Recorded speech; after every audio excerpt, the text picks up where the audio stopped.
Hello, respectable judges and seniors from Udayana Debating Society. I would like to introduce myself. My name is Patricia Lasina. I'm from Faculty of Medicine, and I would like to state my cases, my arguments, and my rebuttals as the opening opposition for the motion. Among films depicting relations between oppressed groups and their oppressors, this House prefers films that focus on revenge over ones that focus on reconciliation. This is my case building paper. I would like to firstly state that depicting relations between oppressed and oppressor, meaning that it shows or represents or portray or describe. It doesn't have to be explicit, it could be implicit, and it doesn't have to be gore. It doesn't have to show physical beating or verbal abuse. Because actual discrimination that we see in real life actually come from work life or social life or people around us. I would also like to state that movies that include revenge, there's always a fight back straight to the oppressor, not the system. That means it's human versus human. And there usually is no self-growth or improvement from the oppressed group. Meanwhile, reconciliation movies, there are forgiving and restoration of friendly relations. That means before the conflict, there used to be a friendly relation between the oppressor and the oppressed. And through reconciliation movies, there are aspects of making differences compatible, making differences go hand in hand, no conflicts from the differences itself. In my opinion, that's what the world actually needs. We don't need more war. We don't need to lose more lives to reach justice. For my rebuttals, I would like to state the first one is about the goriness. The OG said that the gore aspect of the revenge movies, is what make it a lot better than reconciliation movies, and that the downgrade or sugarcoating of the discrimination from reconciliation movies will raise sympathy towards the oppressor. That's why it would make sense. The reconciliation would make sense, and I feel like the goriness itself for the oppressed, it will rise invalidation. For example, Muslim people usually in Indonesia get.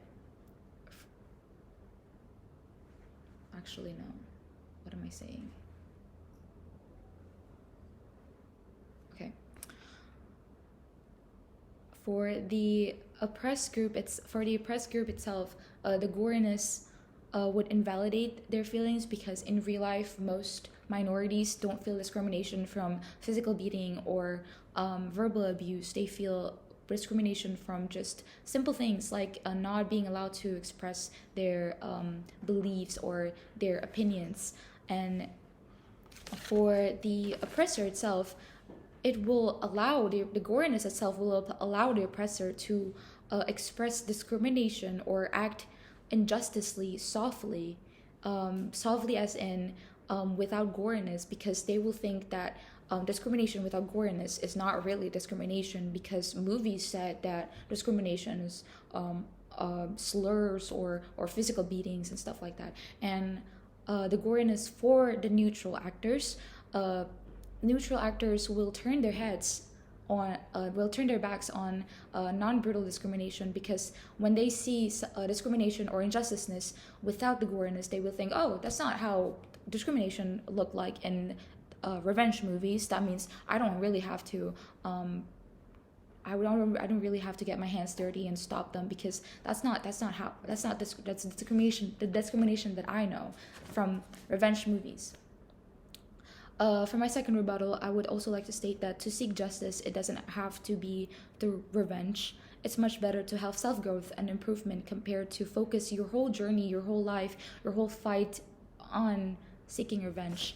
And justice itself doesn't mean attacking back. You can have justice without making the oppressor feel injustices. You can feel justice without attacking the oppressor, because justice itself is about having the same or getting the same from society or from authority. You don't have to make the oppressor feel what you felt when you felt injusticeness. I would also like to say my third rebuttal, which is the OG stated that oppressor don't know how to feel about injusticeness that they're facing in most cases. And through revenge movies, it would be thought that, oh, injustices you will have to seek revenge, when that is not that. When someone's clueless about how they are supposed to feel about injusticeness, you're not supposed to make them feel negative emotions. You're supposed to encourage them to improve and to walk through their life with that oppression, and how to get out of that oppression without attacking the oppressor. For more arguments, I would state the first one is there's this thing called virtue ethics from philosophy. I learned this in one of my classes. Virtue ethics focuses on how individual reaches their well-being. There's a thing called eudaimonism. Aristotle created this theory. It is a right act. It says that a right act always leads to happiness and well-being. Meanwhile, revenge doesn't really have this. Like revenge doesn't lead to well-being. It's just an act to fight back.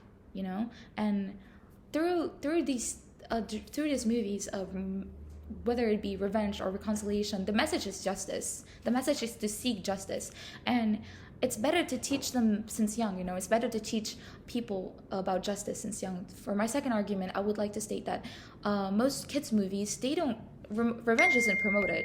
Revenge in kids movies, revenge is deemed as bad, as morally evil.